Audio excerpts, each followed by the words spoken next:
প্রচলিত পদ্ধতির তুলনায় 40% সার সাশ্রয়, কার্যকারিতা 70% বাড়ার সাথে ফলনও বাড়ছে বিঘা প্রতি 4 থেকে 5 মণ। বাংলাদেশ ধান গবেষণা ইনস্টিটিউট উদ্ভাবিত ব্রি দানাদার ইউরিয়া সার প্রয়োগ যন্ত্রের পরীক্ষামূলক জরিপে এভাবেই সাফল্য উঠে এসেছে মাদারীপুরের কৃষকের মাঠে। কৃষিখাতের নতুন সম্ভাবনার হাতছানি হিসেবে দেখছেন বিশেষজ্ঞরা।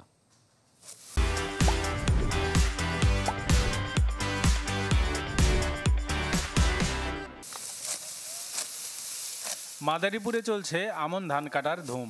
তবে নবান্নের এই আমেজে বাড়তি পাওনা ফলন বৃদ্ধি।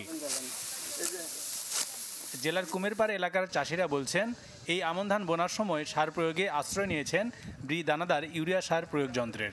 আগে বিঘায় 24 কেজি ইউরিয়া সার হাত দিয়ে ছিটালেও এবার যন্ত্র দিয়ে দিয়েছেন মাত্র 16 কেজি।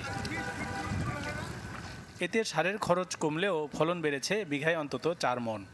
ভালো এই যন্ত্রটাই। আগেও আমি 4 বিঘাতে লাগাইতাম, আর এবারও আমি 4 বিঘাই লাগাইছি। আগে লাগাইছি হলো আমরা হাতে, আর এবার লাগাইছি যন্ত্রতে।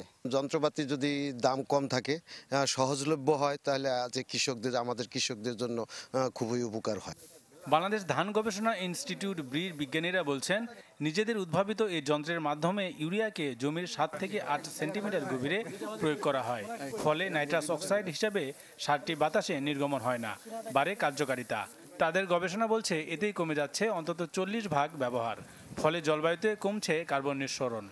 যন্ত্রটি ব্যবহার করে সার প্রয়োগ করলে উৎপাদনও বাড়ে, পাশাপাশি আরেকটা জিনিস হয়, সারের সাশ্রয় হয়, কৃষক লাভবান হবে, দেশ লাভবান হবে, পাশাপাশি জলবায়ু পরিবর্তনে মিটিগেশনে আমরা একটা অগ্রণী ভূমিকা রাখতে পারব। সংস্থাটির এই মহাপরিচালক বলছেন, আধুনিক প্রযুক্তির ব্যবহার বাড়িয়ে কৃষকদের উৎপাদন খরচ কমানোর অংশ হিসেবে সার প্রয়োগের যন্ত্রটি উদ্ভাবন করে ব্রি, যা এখন মাঠ পর্যায়ে সম্প্রসারণের চেষ্টা চলছে। প্রকল্পের মাধ্যমে কিছু কিছু মেশিন আমরা সরবরাহ করে থাকছি। এরই আজকে আমরা একটা প্রকল্পের আওতায় আমরা কিছু মেশিন উদ্ভাবন করে কৃষক স্বল্প পরিসরে আমরা দেওয়ার জন্য উদ্যোগ গ্রহণ করছি। যন্ত্রটির দাম নির্ধারণ করা হয়েছে 10,000 টাকা, যদিও তা কমানোর দাবি চাষিদের। Desk report, channel 24।